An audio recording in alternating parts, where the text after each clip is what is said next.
Hey guys, it's Simon. This is Pro Wrestling Unlimited, as it's Friday, and we're here with the Wrestling Wrap-Up. Got a handful of news brought to you in one easy-to-watch video. As far as today's stories do go, we've got... Actually, hold up. What? Give me 2 seconds. We might have some breaking news. Breaking news. I need to make like a graphic for that I can just throw up on the screen and be like, breaking news. All right, hold on. We might have some breaking news. Okay, so we do. I'm not going to talk about it yet because it's also a spoiler possibly for tonight's Smackdown. So we'll throw it in later. And I'll let you know when it's that breaking news story. So we do have some news that literally just broke in the last like 3 to 4 minutes from Fightful. We'll get to that. But let's throw that in here really quick. Now we have 1, 2, 3, 4, 5, 6, 7, 8, 9, maybe 10 stories, 9 stories. We got 9 stories to talk about here tonight. So it's almost 2 handfuls of news brought to you in one easy to watch video. We're going to talk about everything that went down that we know of so far with CM Punk and All Elite Wrestling. We're going to talk about, well, in that story, we'll also talk about the Elite. So technically, stories 1 and 2 go together as one, if you really think about it. We're talking about the PWI 150. Who do they think is the best female wrestlers in the world? Sasha Banks, Money in the Bank, Hell in a Cell, Brya Wyatt, and so much more. Because again, this is the Wrestling Wrap-Up every Monday and Friday, bringing you all the news you may have missed over the last couple of days. Remember, if you are watching us live, you're watching on Twitch, and I really appreciate that. Twitch.tv/PWU Unlimited. Remember, you can also watch us later or listen later, youtube.com/Pro Wrestling Unlimited, or podcast services all around the globe like Stitcher, Spotify, Google Pod, Apple Pod, Anchor, iHeartRadio, and so much more. Remember, if you are watching live on Twitch, you can help us out a couple of different ways. You can either help us out by hitting that donate button down below or by donating Twitch bits in the live chat. Also, remember, you can help us out by subscribing to the channel one of 2 different ways. You can either subscribe with a tiered subscription, or you can subscribe with Amazon Prime. Because remember, if you have Amazon Prime or at least access to somebody's Amazon Prime account, then you have Prime Gaming. Prime Gaming gives you a lot of cool things like free games, free stuff for games, and they always give you 1 free subscription to any Twitch channel you want to subscribe to throughout the month, and I'd greatly appreciate it if you did right here, Pro Wrestling Unlimited. Programming note, no Smackdown review tonight.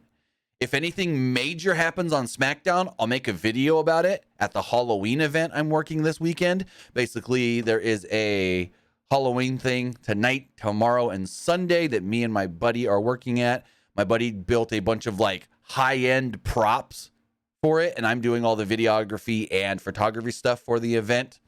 So I will not be able to do the Smackdown review tonight, but if there's any big news coming out of or during Smackdown, I'll just make a video while I'm there about it. So we'll be good in that regard. Again, programming note, no actual live Smackdown review tonight. But also remember, if you're watching on YouTube, you can help us out over there by hitting the join button and becoming a channel member. As a channel member, you get early access to news, early access to podcast episodes, early access to non-news videos, and so much more. And finally, head over to the Epic Game Store. Whether you're buying a new game, whether you're buying an old game, whether you're claiming one of the free games, they're getting bucks for Rocket League, Fortnite, Fall Guys, or Rumbleverse. Use this code right here, PW Unlimited. Again, use code PW Unlimited at checkout for all Epic Games and Epic Game Store purchases, and it doesn't cost you anything extra, and you'll be directly supporting us here on Pro Wrestling Unlimited, even when you're claiming the free games. I don't get how that works, but it does work. Use code PWU NLIMITED at checkout, whether that's on the Epic Game Store or on your PlayStation, Xbox, or Nintendo Switch for Fortnite, Rocket League, Rumbleverse, and Fall Guys. You'll be directly supporting us right here. As far as our news does go, we got a big one. This might be a long one. There's a lot to talk about. There's a lot to read to you guys. It all has to do with Mr. CM Punk, Phil Brooks. And exactly what we do now technically know pertaining to the investigation, the incident, and all that stuff as well. We're going to read from the Wrestling Observer newsletter as Dave Meltzer wrote the following. The investigation into what happened after the All Out press conference on September 4th in Chicago was completed last week and ended with Chris Guy, also known as A Steel, being let go. The company working on a buyout of CM Punk's contract with AEW and with the immediate return of the Young Bucks and Kenny Omega to in-ring activities. The Bucks, Omega, and Don Callis were all brought to this week's Dynamite on 10/26 in Norfolk, Virginia. They were at the show, but no one appeared on television. Early in the show, a video package aired showing a clip of the midnight Japanese time on December 31st, 2018, when the Bucks and Adam Page released the BTE episode announcing the birth of AEW, which is actually wrong, Dave. Dave got that wrong there. That video did not drop midnight Japanese time. That video dropped midnight Pacific time. Trust me, I remember I'm sitting here waiting, reloading. Something's coming. A big BTE at midnight. And then it finally came at midnight. My time, Pacific time. Anyways. The first public disclosure that the company was being formed. First press conference in Jacksonville, the one a couple weeks later from Vegas and so forth. And in these videos, the Bucks and Omega were disappearing. The announcers never spoke about this or acknowledged it. A logical return would be at Full Gear in Newark, New Jersey, in a match potentially against the Trios champions Pentagon, Phoenix, and Pac, since the Bucks and Omega had just won the tournament to become the first inaugural champions when they were suspended and stripped of the belts. There has been nothing said, though, or hinted to me that would be the time or place for the match, but it does seem that it makes the most sense. In Norfolk on the 26th, it was noted that several of the top people were saying that Punk would not be back. A few names that were mentioned were Chris Jericho being the name mentioned most, but that many, if not most, of the key top names were saying they wouldn't work for him. And there was a report yesterday from Fightful that stated, I'm going to pull that one up verbatim, I don't want to misquote it, because it's actually an interesting one. It has to do with Jericho and CM Punk. It says, we've heard about some of the names that weren't around during the brawl who were suspended as they were physically involved, but there were also several that approached shortly thereafter, one being Chris Jericho, who was heavily lauded by those we spoke to for his resolve and demeanor, stepping up during the scrum right after the incident took place. They stated that Chris Jericho approached CM Punk unhappy about the brawl, as well as the nature of the scrum that had just taken place. Jericho told CM Punk that he was a cancer to the locker room and a detriment to the company. Woo! Jericho's out there just saying it all. Just, fuck you, CM Punk. Also, let me lower this camera down just a tiny bit. Bugging me how much headroom I got. There we go. Now I lowered it too much. Jesus Christ. Doing stuff on the fly. There we go. That's better. Push it this way a tiny bit. And we're back in the center. All right. Cool. So, back to the Meltzer inner portion of all of this. Meltzer stated that one top star noted, quote, Punk won't be back. His value on screen isn't 1% worth of the hassle and the black cloud he causes backstage. Damn. What? His value on screen isn't worth 1% of what the hassle of him being backstage is. That's nuts. Another top star noted the team has decided he's out, and regardless of some being willing to work with him, the collective decided that he was, quote, voted off the island. Jeez. Concurrent with it getting out that the Bucks and Omega were returning, Nick Houseman of Wrestling Inc. reported a story from Punk's side, which included a story that was immediately heavily denied by multiple people who were there, that the door of the dressing room Punk was in with MJF, Lucy Guy, the wife of Ace Steel, was kicked open, and that it hit Punk's dog Larry in the mouth. loosening some of the teeth, and subsequently there was a vet appointment that stated that, well, Larry had to get some teeth removed.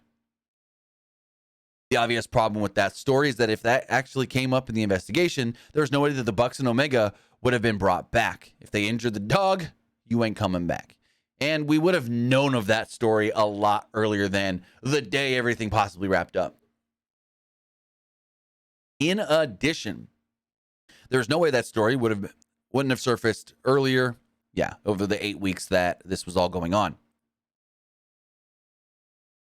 This also states that CM Punk did reach out to Nick Houseman and apologize for the way he acted towards him when he thought Nick Houseman was friends with Colt Cabana, realized they've done stuff together, like been at the same comedy nights and this and that in Chicago and whatnot, but they're not actually friends. They've worked together on things, but they're not actually friends. So Punk has reportedly apologized for that one, jumping down Nick Houseman's throat. Now, Meltzer goes on to state, from the start, lawyers were immediately involved and all parties were told not to talk. We did throughout get multiple reports from Punk's side of basically his feelings, that he felt threatened and believed a fight was going to break out, and that Steele's reaction was because his wife Lucy was there with Punk's dog and had a broken foot, and with the fight going on, felt she would be in danger because she didn't have the mobility to get away when she needed to. Most recently, the confirmation that Steele was fired on the 17th and that AEW was negotiating a buyout of the remainder of CM Punk's contract, which at this point had not been completed because the two sides were still in agreement on the terms of a non-compete clause, essentially the time frame where he would not be able to go to another wrestling company, more specifically WWE. Punk tore his tricep early in the match on the 4th with Jon Moxley when he did a tope. There was a claim made from his side that the injury, which resulted in surgery a few days later, was worsened during said backstage brawl. To this day, every person either involved or there but one, Lucy Guy, was not allowed to talk publicly. Lucy Guy has not talked publicly, but of all the people who saw what happened, she is the only one who can publicly at this point give her version of the story. Several others have said they hoped at some point to be able to give their side of the story, but now, with an investigation completed, none are allowed to publicly or privately talk about anything related in this incident. Nick Houseman also wrote that from the perspective of Punk's camp, the press conference comments on Cabana, Page, and the Young Bucks, quote, didn't seem like a big deal and only escalated once Punk's locker room door was kicked in and accidentally hit Punk's dog Larry in the face. At a pre-scheduled veterinary appointment a few days later, they did learn that Larry had some teeth knocked loose and he had to have them removed. Houseman noted that Lucy Guy was in the locker room during the incident as he spoke with people on CM Punk's side, but he was not able to interview her, and she was not actually even interviewed as part of the investigation.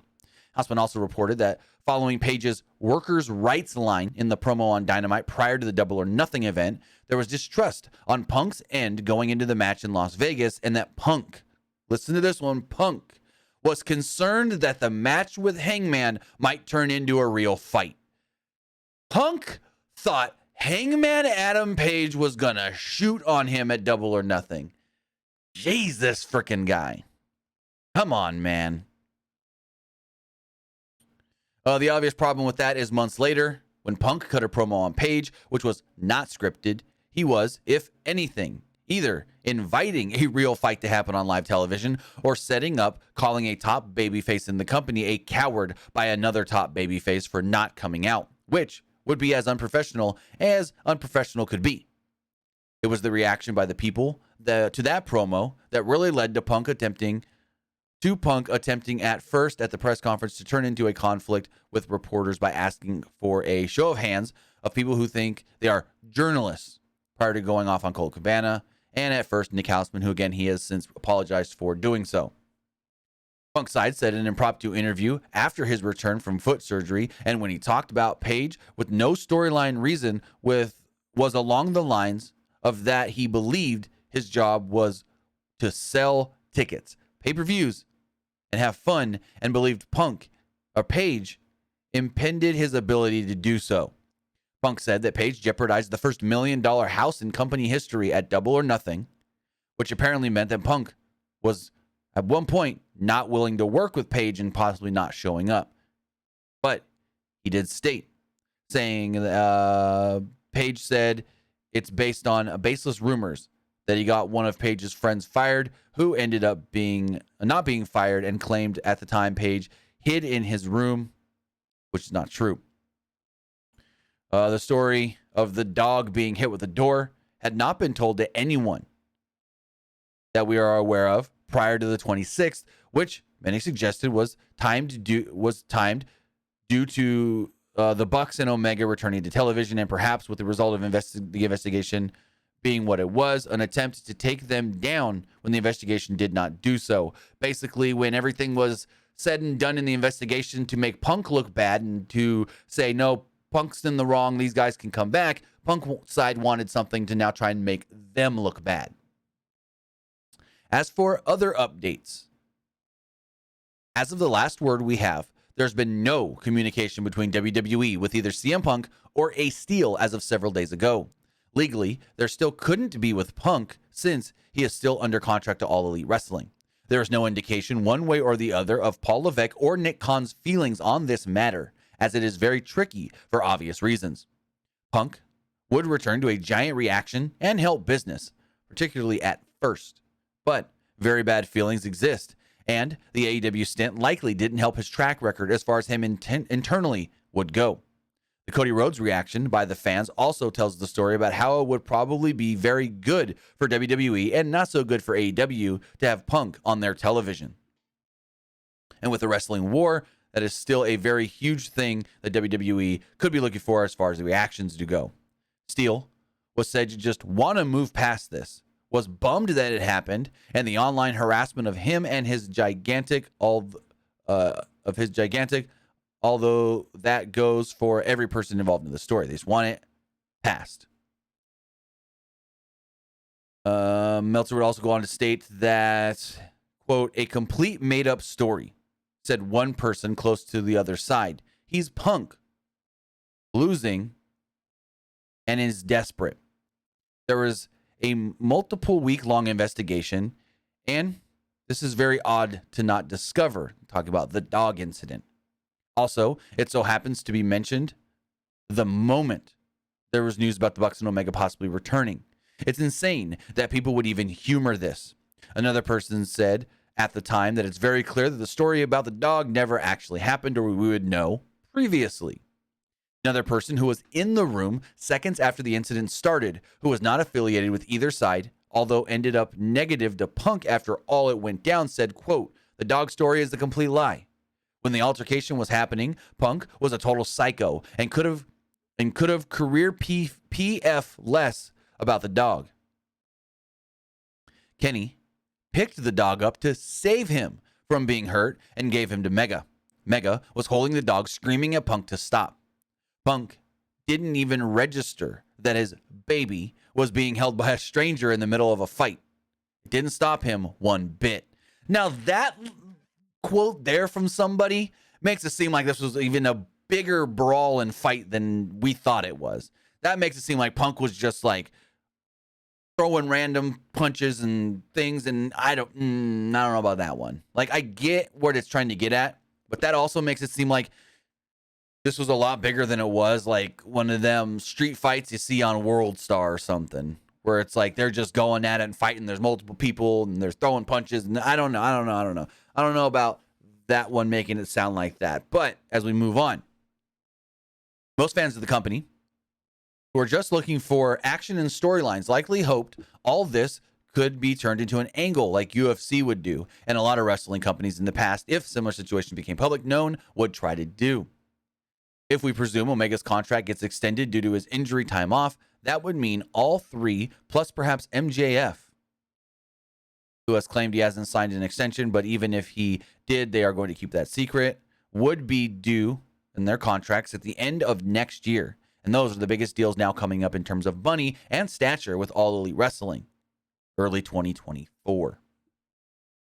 Now, again, as Meltzer noted, Don Callis, Kenny Omega, Matt, and Nick Jackson were at the show this week. They were backstage at Dynamite in Virginia. They aired the video of them, I guess you could say, disappearing, disintegrating, or as some MCU fans might say, being snapped. I don't know if you can hear. Snapped. But there's a lot here. Not a lot new information, though. It's like we basically know everything we're gonna know until like one side does that tell-all podcast. To be completely honest. And what Meltzer does close it out by stating, in the end, there are hopefully a lot of lessons learned. Although this was also a very unique set of situations that blew up badly. In the book of AEW history, this was a very important chapter. But in telling that story, the key stuff is known. There are a lot of blank pages as to what really happened. But there are many important chapters yet to be written. So a lot to digest, but not a lot of new information here is what I'm getting at. It's basically a lot of stuff that we've already known over the last 8 weeks since this incident occurred, since everybody was suspended and the investigation was ongoing. So take it how you want, but the Bucks and Omega are coming back at any time. CM Punk, they're trying to buy him out, which it's going to happen. They're just trying to figure out the last little details. And Ace Steel, he's gone. Larry, hopefully he's fine. As we move on to story number 2, this has to do with the PWI 150. You may ask me, what's that? What's the PWI 150? Well, have you ever heard of the PWI 500? If you have, then you know what this might be. If you haven't, let's do a little bit of backstory. So PWI, Pro Wrestling Illustrated, for I don't even know how many years now, since I can tell you right now, PWI. So since I want to say 1991, Pro Wrestling Illustrated has put out a list of who they feel are the top 500 male wrestlers, and not even just male wrestlers, because there's been female wrestlers on this list, like Jacqueline Moore in 1993, but the 500 best, mostly male wrestlers in the world for that year. Usually runs from July of one year to the end of June of the next. But then in 2008, they started the PWI 150, which is the top 150 female wrestlers of the year. Last year's number 1 was Bianca Belair, but the 2022 list came out, I want to say yesterday, and we have the full top 10 for you and a little bit more as well to talk about. But let's run down the top 10, starting at number 10, Taya Valkyrie. Number 9, Starlight Kid. Number 8 is Charlotte Flair. Number 7, I'm going to butcher this name, Saya Kamatani. Saya Kamatani. Number 6 is Jordan Grace.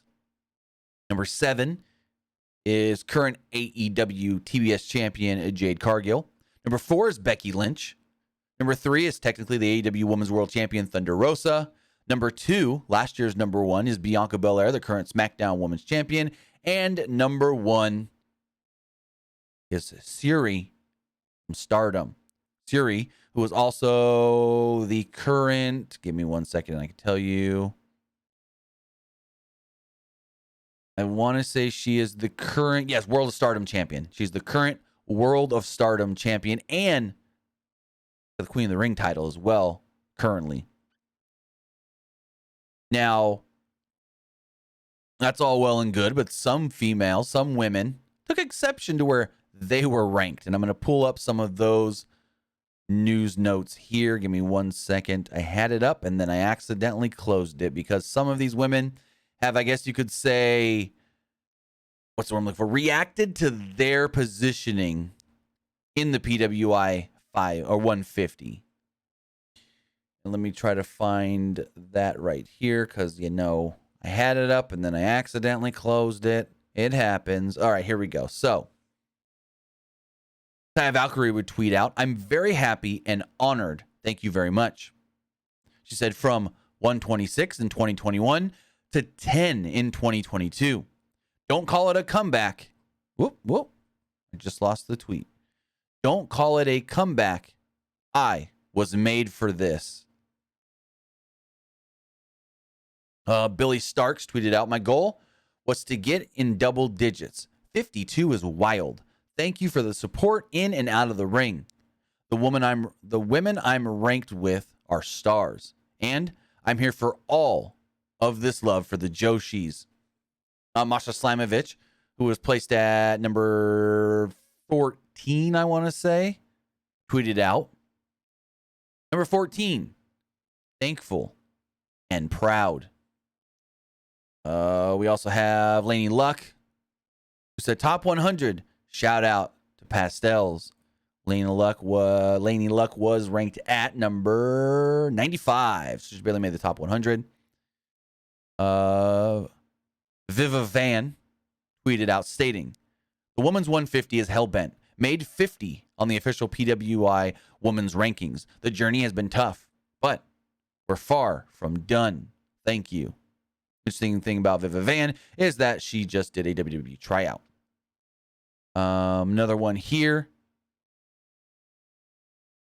This one's from Jordan Gray. She said, what a year, huh? She was ranked number 6 this year, with her husband, Jonathan Gresham, actually being ranked number 10 in the PWI 500. Thunder Rosa would tweet out after being named number 3, thank you, PWI. Thank you, Thunder Army. This only happened because of your love and support, and I am nothing without you. Now, more than ever, heart, hear the thunder. PWI/Women's 150 coming back for numero uno. And then as far as Siri, who was ranked number 1, she said, I am very proud and honored. Thank you very much. So there we go. Number 10, I'll read it back to you again once more. As far as the top 10 do go in this year's PWI 150, number 10, Taya Valkyrie. Number 9, Starlight Kid. Number 8, Charlotte Flair. Number 7, Saya Kamatani. Number 6, Jordan Grace. Number 5, Jade Cargill. Number 4, Becky Lynch. Number 3, Thunder Rosa. Number 2, last year's number 1, Bianca Belair. And number 1, Siri. Congratulations to all the women that who were ranked in the top 10, but also if you just got ranked at all, congratulations. So in keeping with women's wrestling news, we got some news on Sasha Banks. And I guess you could say her status with WWE. Dave Meltzer did write in the latest Wrestling Observer newsletter, quote, she is still under contract to WWE, but there is no word on when she'll return, as there were said to be some hang-ups in negotiations for a new deal. Now, we don't know exactly when Sasha Banks' deal is supposed to be up with the WWE. There were all those rumors about Naomi and that her contract was almost up and they were trying to work on a new one at the time of the walkout and this and that. So we don't know exactly what's going on with those two women, if their contracts have been frozen, if their contracts are still going, if they're going to just say, hey, whenever you come back, we're going to add all that time onto the end, I would assume. So it looks like Sasha Banks and WWE are trying to negotiate maybe a new deal for Sasha. But in the long run, they're trying to... When Meltzer says, hey, Cade Mize, no spoilers. No spoilers without a warning, motherfucker. We'll talk about that later. But I'm going to have to...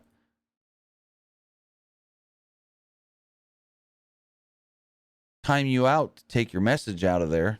No spoilers in the chat without a warning from me. We'll talk about what he just said, if you saw it or not, here shortly. But as far as the hangups do go, looks like maybe she wants one thing in this new deal and WWE wants another thing. She wants this to return, and they say, no, we'll give you this. That's the only thing I can think of. But as of right now, it doesn't look like Sasha. I mean, she could come back soon, maybe in time for the Rumble at the end of January. But it does seem as if maybe Sasha Banks isn't coming back anytime imminently, I guess you could say. Yet, speaking of somebody who could be coming back imminently, we got two names. First one, Chelsea Green, as it was reported yesterday. Quote, looks like Chelsea Green is returning to WWE after all. It was reported earlier this month that WWE officials had, quote, significant interest in bringing Green back to the company.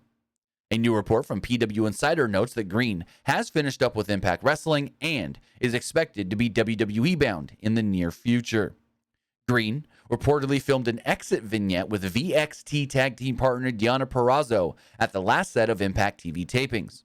There has been a lot of talk within certain circles, with some under the belief that Green is headed back to WWE. It was noted that the talk of Green returning to WWE goes back at least 3 to 4 weeks. While Green's WWE return is not official as of this writing, the feeling is that she would not give up her regular bookings with Impact unless she was signing with a bigger promotion, which is believed to be WWE. So it looks like Chelsea Green could be back with the company sometime soon, imminently, very soon. And I think that's a good move for her. I think, well, maybe. Because if you remember, she was signed under WWE for a while, like in NXT, and not used. Because you got the people going, well, Triple H is in charge now. He'll use her great and this and that. Yeah, but Triple H had her in NXT and barely ever used her. So we'll see how that one goes. Yet, speaking of another possible female to come back to WWE, this is the breaking news that I mentioned at the top of the show. And I do want to say, spoiler alert, possibly, for tonight's Friday night Smackdown. I'm going to give you a 5-second countdown if you want to mute the stream. I will put, I have a graphic here. I can, is this the right one? Yes. So I have my spoiler alert graphic here on the screen. If you don't want to be spoiled, mute the stream, mute the show. And when the spoiler alert in the top left corner goes down, the graphic, then you'll know I'm done talking about this. I'll keep it sweet and short, but in 5, 4, 3, 2, 1. Let's go. According to a new report from Fightful, they write the following. A familiar face could be headed to SmackDown tonight. If you wish to avoid spoilers, please, navigate away. On Fightful's Q&A show, we'd indicated that there could be a returning name as soon as tonight's SmackDown. PW Insider then reported that the former Emma to Neil Dashwood was backstage at tonight's SmackDown today and is expected to be the one to answer Ronda Rousey's open challenge on tonight's show. Fightful has confirmed that there were plans to bring Tenille back. Tenille finished up with Impact Wrestling this year after years of being with the company. So with that, it does look like Tenille Dashwood could be heading back to the WWE. There have been talks of this over the last couple of weeks, maybe month or so, that she was somebody on their radar and somebody that could be returning soon. She's teased it. Her boyfriend, Madcap Moss, has teased it. And now it looks like it's finally coming to fruition, and possibly tonight, with the Ronda Rousey Open Challenge for the SmackDown Women's Championship. Now, it's unfortunate that Tenille's going to most likely have to lose to Ronda Rousey in this match because I don't see Ronda dropping the belt. But hey, another thing they could do. Oh, here's an idea. They do the open challenge. They're going at it, and somebody interferes, trying to screw Ronda. Ronda gets the best of them and still the best of Tenille, and then we go from there. I don't know. But it looks as if Tenille Dashwood could be returning to WWE as early as tonight. And I would assume she still goes by the name Emma. I don't think WWE would change that because we've seen people like leave WWE, go by their regular name or their pre-WWE name, and then when they come back, boom, they're back to their WWE name. So if we do hear anything further on to Neil Dashwood possibly returning tonight, we'll let you guys know. All right. Spoiler, done, just in case you didn't want to hear it and you're watching live or the full podcast video. And moving on to our next story here. This one has to do with a very interesting idea Triple H has had for Money in the Bank that you would think is something that they would have done a lot sooner than possibly now. Now, in speaking with WrestleVotes, Louis Dangor states the following.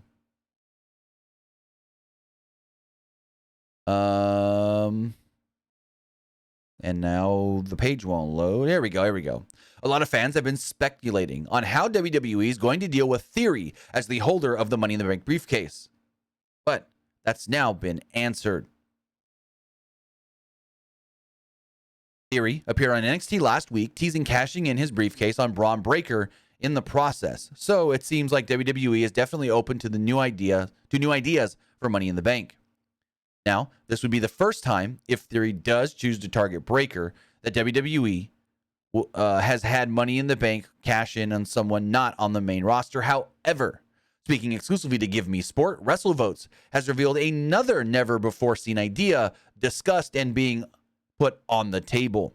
WrestleVotes states, quote, there is an idea that he is the first guy to wait a full year, like day of, or let's say night of Money in the Bank next year. That's the storyline. Like, you have to cash in 2.5 hours. You have to cash in 90 minutes. That type of thing. I know that idea is on the table, and that's an interesting one. That, you have him wait till the last minute. Now, the question would be, does he have till the end of the Money in the Bank pay-per-view? Does he have till the end of that year's men's Money in the Bank ladder match? So say he's still got the briefcase, but AJ Styles is climbing the ladder. AJ Styles grabs the case. AJ Styles is new number one, or new Mr. Money in the Bank, just a random name. And then, Theory's briefcase is no longer valid. His contract is no longer valid. Now, it'd be cool if, like, Roman Reigns is still a champion, and Austin Theory's running around the building that night trying to find Roman to cash in, and you have, like, Sami Zayn. I saw him over here. I saw him out there. Oh, I saw him. And they're, like, throwing him on a wild goose chase or something. But I like this idea, and I'm surprised it's never happened before. Somebody waiting the full year to cash in their Money in the Bank contract. Now, we've seen people wait a long time. We've seen people wait a couple of hours. But we've never seen people wait that actual full year. And I like that. And I hope that that's something they do. But at the same time, if it's somebody, I don't think Theory should be winning the title off this cash-in. But if somebody waits the full year, I don't think the first one should be a loss. I think like this one, they need to wait the full year, and right before it expires, cash in. But then I think they should do another one a couple years later, maybe 2 years later, or a year later, or whatever, that it actually expires. I think eventually the briefcase needs to expire, because again, that's something else that's never happened. The briefcase has never expired. So I think we get close to it this year expiring, and then maybe next year or the following year or so after, we let the briefcase expire. I think that would be a fun thing to do, of like, hey, you know what day it is, right? I mean, no what day it is. Your briefcase is going to expire tonight. Remember what happened to Austin Theory, and he barely got his. Uh-oh. So I think this is a very cool story that could be told, and it would, in turn, if he's waiting, Austin Theory, that is, till the day of, or accidentally waited till the day of, or hasn't been able, because we've seen him attempt, like at SummerSlam, but hasn't been able to cash in till the day of, then it would actually put more emphasis on that pay-per-view itself, or premium live event, I believe. As we move on to the next news story here, speaking about pay-per-views, Bryan Alvarez recently noted how gimmick pay-per-views might be going away. Hence, TLC we've already kind of lost, and Extreme Rules, and Hell in a Cell, and so forth. And Hell in a Cell is one that looks like Triple H is not a big fan of, as WrestleVotes, while speaking with Louis Dangor of Give Me Sports, stated the following. The show itself, I think, is completely dead. The match, from what I understand, means a lot to Hunter. Just think of the classics that he's had in there. Roman Reigns and Jay. So they've been feuding for 6 weeks. They got to be there now because the calendar says so. That's not going to happen anymore. Basically, it looks like Triple H is potentially going to do away with the Hell in a Cell pay-per-view, which I'm a wholehearted fan of. Screw the Hell in a Cell pay-per-view. We don't need it, Because the Hell in a Cell is supposed to be the final big match of a storyline, of a feud, of a blood feud that, like, this is the only thing that can contain them. This brutality of Hell in a Cell. But when it's just like, next month's the Hell in a Cell pay-per-view, who do we throw in there? Oh, well, Roman Reigns and Jey Uso. They're kind of doing something, so let's just throw them in the cell. It's for nothing, and it diminishes what Hell in a Cell actually means. Now, I talked about this with Baby Huey on In the Click recently. There have been, before the Hell in a Cell pay-per-view became a thing, 16 Hell in a Cell matches. That was it. Now, with the Hell in a Cell pay-per-view in place, 51. And out of those, let's see. Let's do the math here. So we had 16 before Hell in a Cell. Since the Hell in a Cell pay-per-view became a thing, 35 Hell in a Cell matches have happened. And of those 35, 5 or 6 were not at a Hell in a Cell pay-per-view. We had like Seth versus, we had Seth Rollins versus Edge last year. We also had, and I didn't even know about this one until looking it up recently, a dark Hell in a Cell match recently, in like 2011, 12, after a Monday Night Raw. But you have so many of these Hell in a Cell matches now that mean nothing. And why is the spoiler alert thing still up there? I apologize, guys. That mean nothing because it's just like, oh, we're at Hell in a Cell. I guess we got to throw whatever feud in there. Oh, Bray Wyatt and Seth Rollins? Sure. Like it, and like WrestleVote's example of Roman and Jey have been going at it for not even 6 weeks, and they're putting Hell in a Cell. So it's just, I'm happy that stuff like this is going to go away because then it'll help these big matches mean something again. Hence, like Hell in a Cell. Hence, like TLC. So we'll see what actually happens. Again, as I mentioned, Brian Alvarez was the first to kind of talk about this recently, where he actually stated that gimmick pay-per-views, or most gimmick pay-per-views, could be going away, and WWE could be looking at doing more international shows over the next couple of years.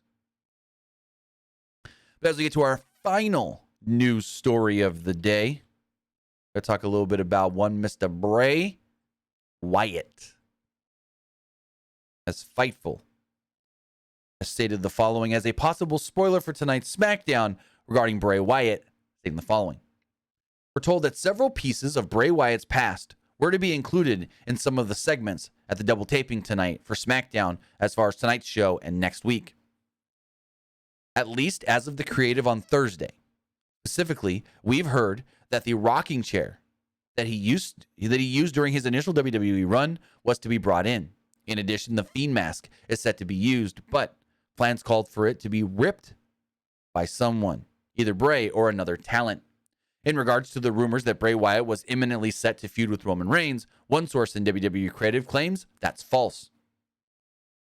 Specifically, they said, where would we go from there? And another noted that they learned from the first Fiend run. Now, with a little more context, there's a little more news here as well. PWU Insider stated that Bray Wyatt is scheduled for tonight's SmackDown and that there may be multiple segments filmed. So we'll see where this all does go. I'm still very interested in where they go with this new Bray Wyatt direction because they've still been very vague with what all this is going to be. But speaking of tonight's SmackDown, as we hit our outro here, we got 4 things officially announced so far for Friday Night SmackDown. Roman Reigns is going to be on the show. Butch and Ridge Holland will be taking on the Bloodline Sami Zayn and Solo Sikoa. Hit Row and a mystery partner will be taking on Legado del Fantasma, and Ronda Rousey will be putting her SmackDown Women's Championship on the line tonight in an open challenge. So with that, guys, that's all we got here on the wrap-up. We've wrapped it all up. We've talked about all the different news, and now we go into the weekend. Again, programming note, there will not be an actual SmackDown review tonight on the channel, but if anything big does happen on SmackDown, we'll make some videos and we'll talk about it. Pro Wrestling Unlimited, or youtube.com/Pro Wrestling Unlimited. So with that, guys, have a great rest of your Friday. Have a great weekend. Halloween's coming up Monday, so I don't know what you guys are doing over the weekend. There's a lot of different events where you can go trick-or-treating for multiple nights and different things. So have fun this weekend. Be safe, and we'll see you back here Monday morning for the Wrestling Wrap Up. Have a good one, guys.